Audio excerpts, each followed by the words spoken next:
जय दुर्गे पौराणिक समाधान चैनल में आपका स्वागत है। आज हम देवशयनी एकादशी व्रत कथा एवं उसके महत्व का पाठ करेंगे। तो आइए शुरू करते हैं देवशयनी एकादशी व्रत कथा एवं महत्व का पाठ।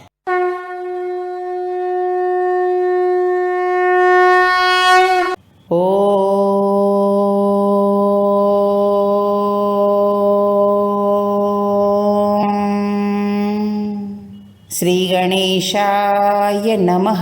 मधुसूदन भगवान की जय। देवशयनी एकादशी माता की जय। देवशयनी एकादशी का महत्व। ब्रह्म वैवर्त पुराण में देवशयनी एकादशी के विशेष महात्म्य का वर्णन किया गया है। इस व्रत से प्राणी की समस्त मनोकामनाएं पूर्ण होती हैं। यह एकादशी आषाढ़ मास के कृष्ण पक्ष की एकादशी, जिसे योगिनी एकादशी कहते हैं, के बाद आती है। आषाढ़ मास के शुक्ल पक्ष की एकादशी को ही देवशयनी एकादशी कहा जाता है। इस एकादशी से चातुर्मास का आरंभ माना जाता है।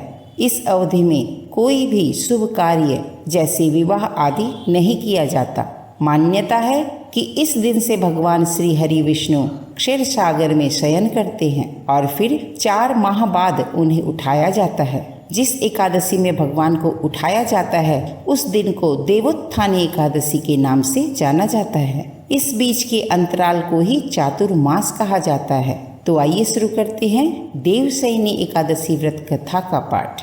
धर्मराज युधिष्ठिर ने कहा, हे केशव, आषाढ़ मास के शुक्ल पक्ष की एकादशी का क्या नाम है?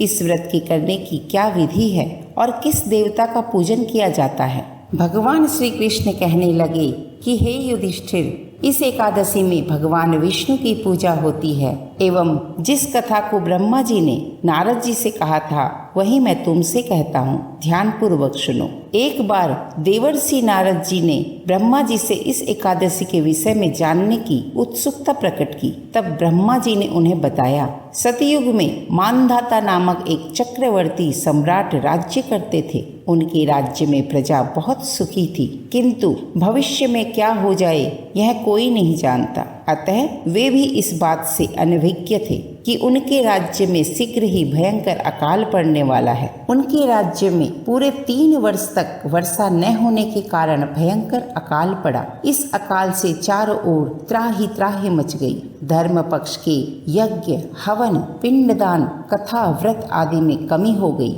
जब मुसीबत पड़ी हो तो धार्मिक कार्यों में प्राणी की रुचि कहाँ रह जाती है। प्रजा ने राजा के पास जाकर अपनी वेदना की दुहाई दी। राजा तो इस स्थिति को लेकर पहले से ही दुखी थे। वे सोचने लगे कि आखिर मैंने ऐसा कौन सा पाप कर्म किया है जिसका दंड मुझे इस रूप में मिल रहा है। फिर इस कष्ट से मुक्ति पाने का कोई साधन करने के उद्देश्य से राजा सेना को लेकर जंगल की ओर चल दिए। वहां विचरण करते करते एक दिन वे ब्रह्मा जी के पुत्र अंगिरा ऋषि के आश्रम में पहुंचे और उन्होंने साष्टांग प्रणाम किया। ऋषिवर ने आशीर्वचनोपरांत कुशल क्षेम पूछा। फिर जंगल में विचरण व अपने आश्रम में आने का प्रयोजन जानना चाहा। तब राजा ने हाथ जोड़कर कहा, महात्मन, सभी प्रकार से धर्म का पालन करता हुआ भी मैं अपने राज्य में दुर्भिक्ष का दृश्य देख रहा हूँ। आखिर किस कारण ऐसा हो रहा है? कृपया इसका समाधान करें।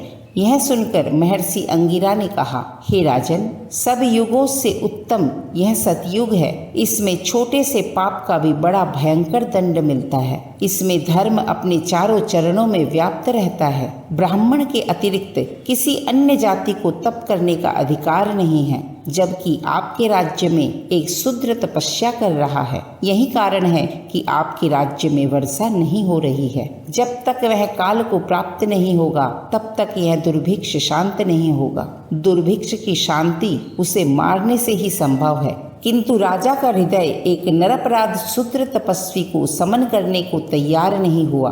राजा ने कहा, हे देव, मैं उस निरपराध को मार दूं, यह बात मेरा मन स्वीकार नहीं कर रहा है। कृपा करके आप कोई और उपाय बताएं। महर्षि अंगिरा ने बताया, आषाढ़ मास के शुक्ल पक्ष की हरिशयनी एकादशी का व्रत करें।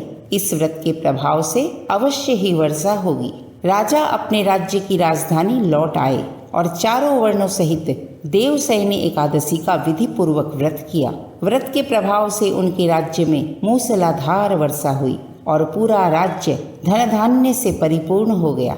ब्रह्म वैवर्त पुराण में देवशयनी एकादशी के विशेष महात्म्य में यह कहा गया है कि इस व्रत के करने अथवा इस कथा को सुनने मात्र से ही समस्त मनोकामनाएं पूर्ण होती हैं। देवशयनी एकादशी व्रत कथा यही संपूर्ण होती है। बोलो जय ऋषिकेश भगवान की जय। बोलो देवशयनी एकादशी माता की जय। आज के लिए इतना ही। अगर आपको यह वीडियो अच्छी लगी हो तो इस वीडियो को लाइक व शेयर करें। आपके अपने चैनल पौराणिक समाधान को सब्सक्राइब अवश्य करें। बेल आइकन को दबाना न भूलें, जिससे कि हमारी आगे आने वाली वीडियो की जानकारी आपको मिलती रहे। हमारी इस वीडियो या हमारे किसी भी वीडियो से संबंधित कोई भी जानकारी या सुझाव हो तो हमें कमेंट बॉक्स में लिख करके अवश्य बताएं। हमारी वीडियोस कैसी लगती हैं तथा अपने इष्ट देव की जय लिख करके हमें कमेंट जरूर करें, जिससे कि हमें आगे वीडियो बनाने के लिए हमारा मनोबल बढ़ता रहे। माँ भगवती की कृपा आप सभी भक्तजनों पर सदैव बनी रहे। जय दुर्गे।